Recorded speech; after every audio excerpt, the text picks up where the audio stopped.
Yesus disebut sebagai juru selamat. Kenapa? Karena dia tahu jalan keselamatan. Haleluya. Nggak ada lain lagi. Di bawah kolong langit ini tidak ada nama lain yang dapat menyelamatkan seisi dunia. Itu sebabnya dia harus turun ke dunia ini untuk menyelamatkan manusia.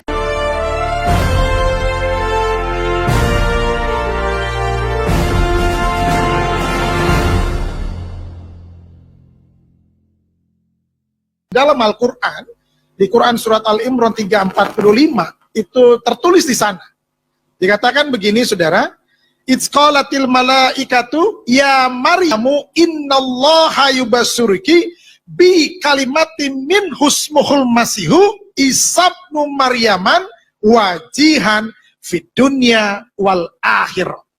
Jadi ketika itu Al-Quran bilang begini. Ketika itu Allah berfirman kepada malaikat Jibril, hai malaikat Jibril, lu datengin deh ke Maryam, dan katakanlah kepada Maryam, innallaha yubassuriki bi kalimatin min husmul masihu Isa ibnu Maryam. Kasih tahu kepada Maryam, ini adalah kabar baik, ini adalah kabar sukacita, bahwa engkau akan mengandung dan melahirkan seorang anak laki-laki yang bernama Isa. Isa putra Maryam. Dan sudah tertulis namanya Isa, bukan yang lain. Isa putra Maryam. Siapa dia? Dia itu adalah wajihan fid dunya wal akhirah. Dia penguasa dunia akhirat, saudara. Ini pribadi yang luar biasa, saudara. Itu sebabnya Al-Quran mengaminkan bahwa seluruh dunia, siapapun dia yang masih manusia, itu harus merayakan Natal. Yang masih manusia. Kecuali udah berubah. Kan gitu. Kenapa? Karena Al-Quran sendiri sudah menyatakan itu. Kok Al-Quran menyatakan itu ya? Yes, ini hal yang sangat penting. Kenapa yang dibawa? Keselamatan dunia ini.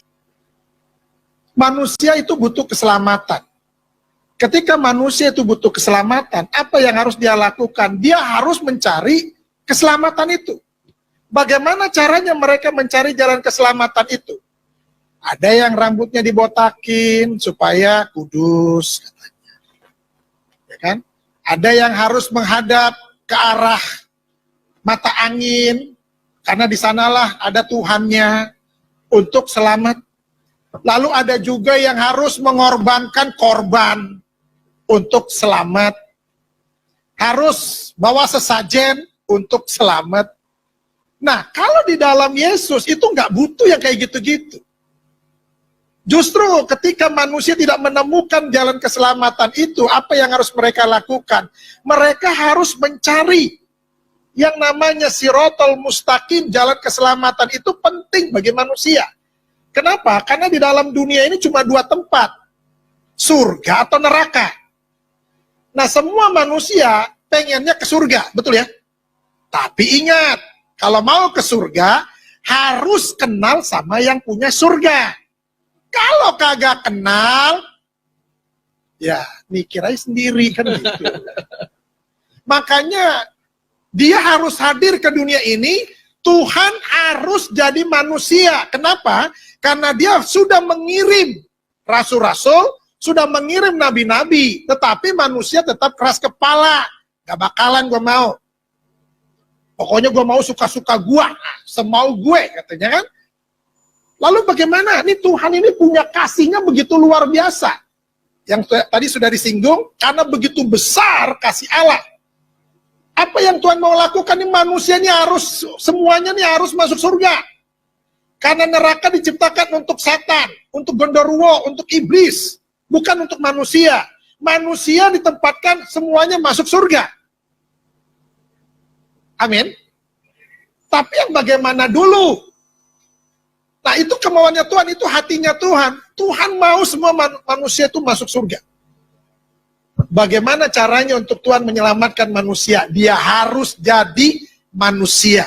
Kenapa harus jadi manusia? Karena yang diselamatkan manusia, bukan monyet. Kalau yang diselamatkan monyet, ya otomatis dia harus jadi monyet dengan bahasa monyet. Tapi yang diselamatkan manusia, itu sebabnya dia harus jadi manusia.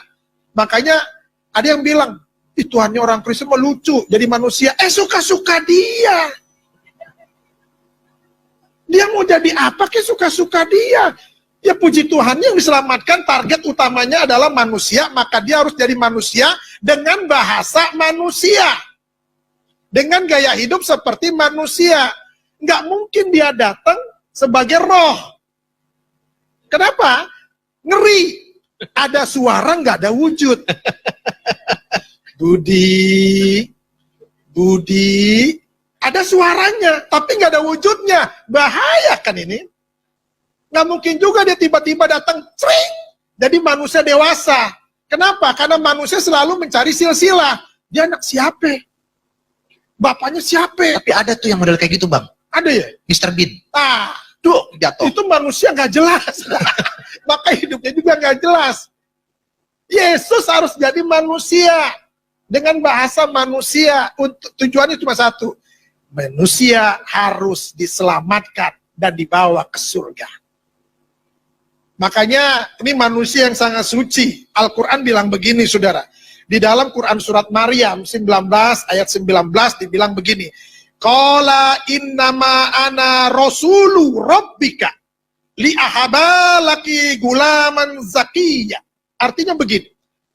Ketika malaikat Jibril diutus oleh Allah kepada Maryam, Jibril bilang begini, sesungguhnya aku hanya utusan Allahmu. Aku hanya utusan Tuhanmu, ini kata Jibril. Untuk apa? Untuk menyampaikan anugerah kepadamu. Apa anugerahnya? Seorang anak laki-laki yang suci. Artinya, Yesus ini bukan manusia berdosa dan tidak ada dosa di dalam hidupnya. Itu sebabnya dia harus menyelamatkan. Kenapa dia harus menyelamatkan? Karena dia nggak berdosa. Yang bisa menyelamatkan manusia adalah orang yang nggak berdosa. Contoh, kalau saudara punya hutang, siapa yang harus bisa membayarnya? Tentunya orang yang nggak punya hutang dan bersih dari hutang. Kalau lu masih punya hutang, lu lalu mau bayarin orang yang punya hutang, gigi lu.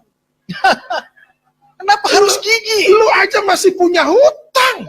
Lu mau bayarin hutang gue?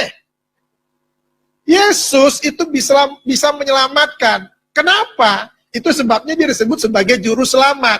Kenapa disebut sebagai juru selamat? Karena dia tahu keselamatan. Orang itu nggak bisa disebut sebagai juru bicara. Kalau ngomongnya kagak jelas. Assalamualaikum, Mama Imu. Lah bagaimana dia disebut sebagai juru bicara? Mama Imu yang Mama Ayah malam ini Ayah mau menyampaikan petan dari Bapak Presiden. Lah, nggak bisa disebut sebagai juru bicara model begini, saudara. Amin. Yesus disebut sebagai juru selamat. Kenapa? Karena dia tahu jalan keselamatan. Haleluya. Nggak ada lain lagi. Di bawah kolong langit ini tidak ada nama lain yang dapat menyelamatkan seisi dunia. Itu sebabnya dia harus turun ke dunia ini untuk menyelamatkan manusia.